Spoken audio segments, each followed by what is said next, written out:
we talk about this a lot, but like my biggest fear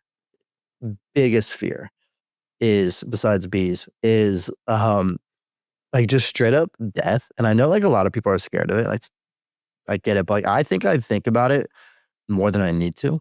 I think like there'll just be random. I'll like be sitting there and I'll randomly just be like, dang, like if I died, like I wouldn't be able to hang out with my kids or whatever. And so one way it shaped me was like it emphasized my fear of that. And now that's kind of like I play a little bit of like this whole like weird little midlife crisis I'm not seeing enough. I'm like, dang, like I could really die at like any moment. This is kind of scary. And so there's that's kind of, go ahead.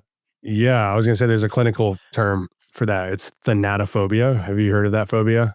No, Like fear of death. So what it is? It's technically an irrational fear of death. So I'm not the one to define whether yours is rational or irrational, but some common features I just asked chat: obsessive thoughts about mortality or what happens after death, anxiety about loss of control, pain, or non-existence, avoidance of reminders of death, funerals, hospitals, aging.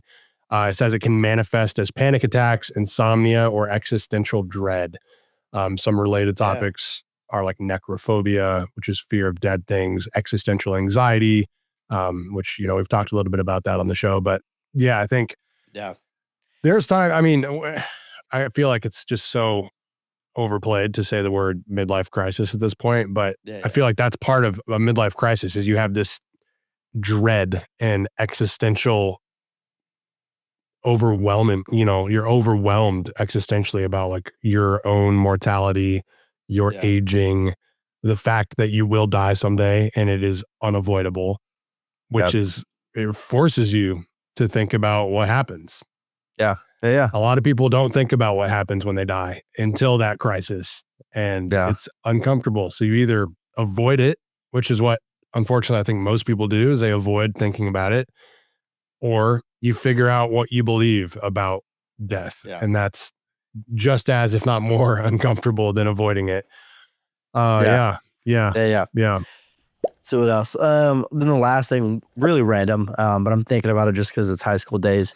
Ended up getting Lyme's disease in Connecticut too. Shout out Connecticut. You're kidding me. Dude. What? Was able to get Do it you taken care of. Isn't that like terminal? No. Or not terminal, but like...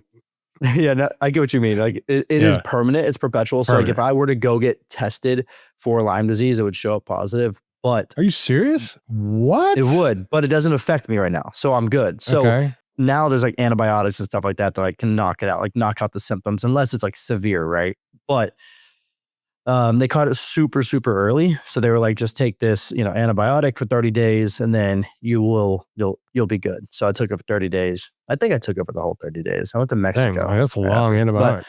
30 days. I know. Yeah. So and I remember my mom. Destroy you. I know.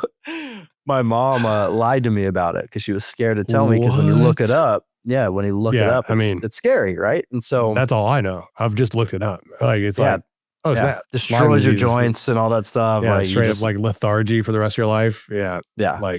So she was like, you just have really high blood pressure and you just need to take this medicine. And I don't know what happened. She ended up telling me, right? Like the lie was very quick. I think it was maybe a day or so. And then she was like, no, by the way, you have this. And so I looked it up. I was like, oh my gosh, I think like at like 30, I'm not going to be able to walk or anything. So we're good. Yeah. We're good. Doctor's like, just take this. We caught it really early, so you should be good. Yeah. But now my other fear is ticks. So when I went to Asheville, dude, there was like 7 ticks in the car and I'm like cringing. And there was ticks in my house over the other day. It's a problem, man. We just went to Asheville a few weeks ago. We brought our dog and I think I found a tick on her head, which is like, we've been back for 2 weeks. So it's hard. She has really thick hair. So I just gave her one of those, you know, you have medicine, it'll just die. I'm like, well, I mean, she could have just got Lyme disease. Like I'm like, you're a dog. I'm not even going to go get you tested. At this point, you break your leg and it costs $4,000. Like you know, whatever. Hopefully she doesn't have Lyme disease, but